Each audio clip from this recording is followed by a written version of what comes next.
నా స్వగ్రామం నుండి తాడిపత్రిలో నా వ్యక్తిగత పని మీద కూడా తాడిపత్రి వెళ్ళటానికి బయలుదేరగానే పోలీసులు కొండాపురం దగ్గరకు వచ్చి అక్కడ నన్ను పోనీకుండా అడ్డుపడడం జరిగింది. అడ్డుపడడంలో నేను చాలాసేపు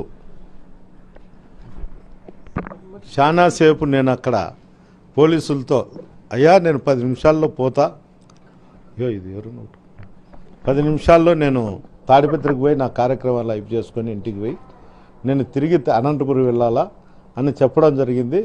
అంతలేకే ఎస్పీ గారు మా డిఎస్పీకి ఫోన్ చేసి నాతో మాట్లాడడం జరిగింది. ఎస్పీ గారిని అడిగితే ఎంతసేపు ఉంటారని అడిగారు. 10-15 నిమిషాలు ఉంటే అయితే వెళ్ళండి అన్నారు. నేను అక్కడికి పోతానే తెలుగుదేశం కార్యకర్తలందరూ కూడా అందరూ ఫోన్లు చేసుకొని అందరూ కూడా అటుకి రావడం జరిగింది. అక్కడికి వచ్చిన తర్వాత మురళీ ప్రసాద్ రెడ్డి అని నేను వచ్చినా అని నన్ను చూడనీకి వచ్చాడు. వచ్చినప్పుడు అతని పైన దాడి చేయడానికి ప్రయత్నం చేయడంతో అతను తిప్పుకొని వెనక్కి వెళ్ళాడు. దీనికి అందరికీ కారణం ఏమంటే నేను తాడిపత్రికి వెళ్ళకూడదు అనే ఒక ఆలోచనతోనే ఈ సంఘటన జరిగింది. ముఖ్యంగా తాడిపత్రి ఎలక్షన్ సందర్భంగా జరిగిన అల్లర్ల కేసులలో చాలామంది తెలుగుదేశం నాయకులను అరెస్టు చేయకోకుండా పోవడమే ఈరోజు ఈ సంఘటనకు దారితీసింది. అంతేకాదు మటక, గ్యామ్లింగు, బంగ్యాకు రాయలసీమ జిల్లాలలో తాడిపత్రి ప్రసిద్ధి చెందింది. ఈరోజు అసాంఘిక కార్యక్రమాలు జరుగుతానుకొనే ఆ వ్యవస్థ అంతా నడిపే వాళ్ళంతా వాళ్ళ దగ్గరున్న పిల్లోళ్ళందరినీ కూడా జేసీ ఇంటి దగ్గరికి జమ చేసి వాళ్ళు మా దగ్గరకు వచ్చేటువంటి కార్యకర్తలు కానీ లీడర్ల మీద కానీ దాడి చేయడం జరుగుతుంది. ఈ సంఘటన ఈ ప్రభుత్వం వచ్చిన తర్వాత అసాంఘిక కార్యక్రమాలు పెరిగినాయి. పెద్దారెడ్డి అనే ఒక వ్యక్తి ఇక్కడ ఉంటే మాకు ఎప్పుడైనా కానీ రాజకీయంగా ఇబ్బందికరంగా ఉంటుందనే ఒక ఆలోచనతోనే ఈ దాడి ప్రయత్నం చేసినారు.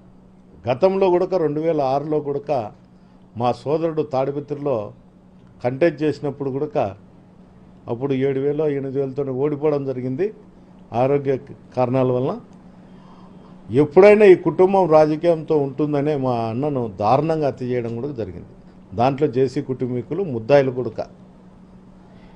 ఇదే విధంగానే ఇప్పుడు మళ్ళా అధికారం లేదు, అధికారం లేనప్పుడే నన్ను ఏదో రూపకంగా లొంగ తీసుకోవాలనే ఒక ప్రయత్నంతోనే వైఎస్ఆర్సీపీ నాయకుల మీద దాడి చేయడం జరుగుతుంది. ఇలాంటివన్నీ మళ్ళా జరగకూడదు అనుకుంటే తట్టుకుంటే ఈ అసాంఘిక కార్యక్రమాల మీద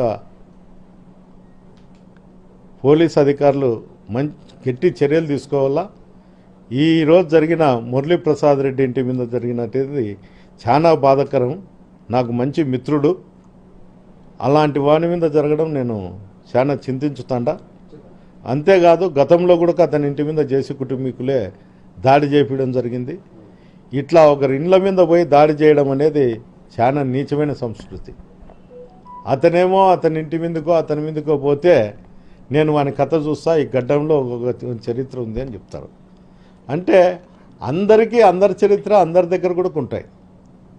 ప్రభాకర్ రెడ్డి గారు నీకు ఆరోగ్యం బాగాలేదు, రెస్ట్ తీసుకో తప్ప నన్ను తాడిపత్రికి పోకోకుండా చేయడానికి ఈ చిన్న గలాటలు చేస్తే పోలీస్ అధికారులు అరికడతారనే ఆలోచన నేను మనసులోంటి తప్పుకో.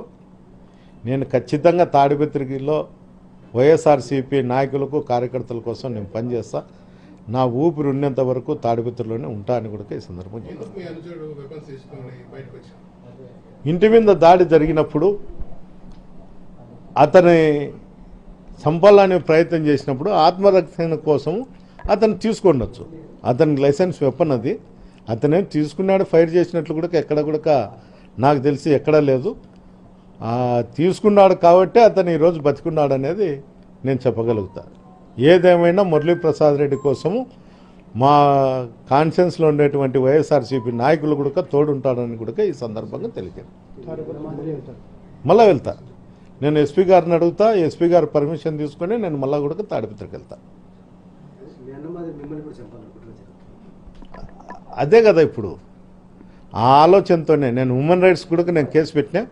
నేను హ్యూమన్ రైట్స్ పెట్టినప్పుడు కూడా ఇద్దరు నా దగ్గర మెసేజ్ కూడా వచ్చింది వాళ్ళకు